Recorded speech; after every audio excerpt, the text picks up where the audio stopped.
On a warm summer's day in 1987, a Truman man fishing on the St. Francis River reeled in a mystery that remains to this day. Some you solved within hours, and some you solved within weeks or months, and some you never did.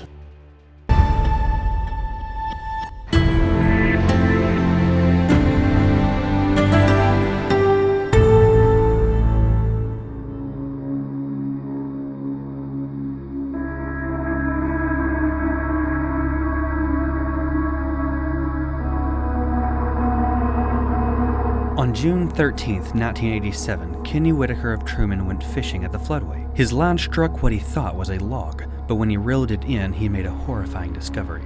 He had hooked the body of a young woman, a bra tied around her neck. Police say a piece of clothing tied about the victim's neck and no other apparent weapon marks indicate strangulation is the cause of death, but they'll know more after the autopsy is performed. Within days, the sheriff's office had received the autopsy results. There, Jane Doe had died of ligature strangulation, the victim of a homicide. The simple fact that the way she was found, thrown away like of no value, just put in a ditch. This wasn't an accident. She was killed on purpose. It took 2 weeks before investigators using her fingerprints identified their Jane Doe as Stella Patterson of Illinois. She was just 20 years old when she was murdered. According to the sheriff's office, Patterson had lived in Poinsett County for about 5 months. K8 News reporter Kate Shannon, now Boyle, covered the case. Boyle covered several murders during her tenure, but this one stood out from the rest. I was scarcely older than this young woman, so I had just turned 23. This one was, particularly salacious because of what had gone on, and she was so very young, and it made it particularly stunning, I think. She remembers speaking to Patterson's family. They said, well, we hadn't heard from her in years. We hadn't seen her in years. And I thought, seen her in years, 20 years old. But I do remember there just was very little interest in them pursuing anything. And there certainly wasn't, as I recall anyway, there didn't seem to be a great deal of emotion surrounding this young woman's death.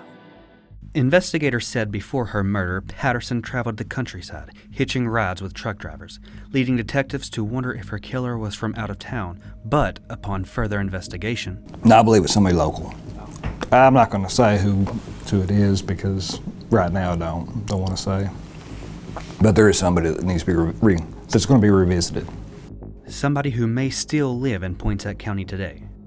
Lieutenant Brad Felkins and Captain Ryan Price were just kids when Stella Patterson was murdered. I was a junior in high school in 1987. I was born in April of 87, so I was just a few months old when this case happened. But they were just as committed to finding her killer as their predecessors were. We put the picture up of her.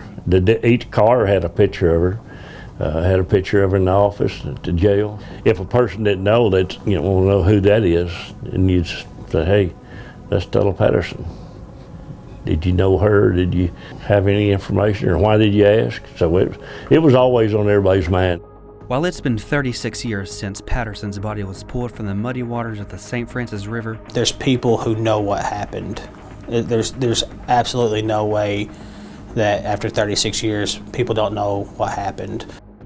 Back when Stella Patterson was killed, investigators did not have the tools they have today. Using DNA samples collected from the crime scene, Detective Felkins said they have now found a few interesting things. It involves biological evidence that testing DNA that wasn't available back in '87.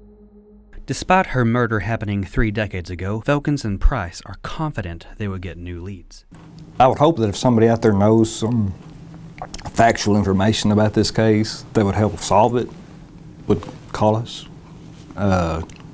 Because we can't solve crimes without the citizens' help, 100%. I mean, we just can't. We need their help. There's somebody out there that knows this whole story from the mouth of the killer, and we need that person to contact us. Unfortunately, some evidence is simply lost to time. We couldn't go reset up that crime scene because there's a highway there now. While it may be a cold case, the murder of Stella Patterson is not a closed case. This is not something you forget about. And you felt it. It was real. This isn't just another crime. It's not just another body. That people do go home and think about these things at night. While he is no longer on the force, former Sheriff Carter would like to be there when the murderer is finally taken into custody. I'd just like to be on the outskirts looking in. Yeah, I'd like to say, got you, sucker.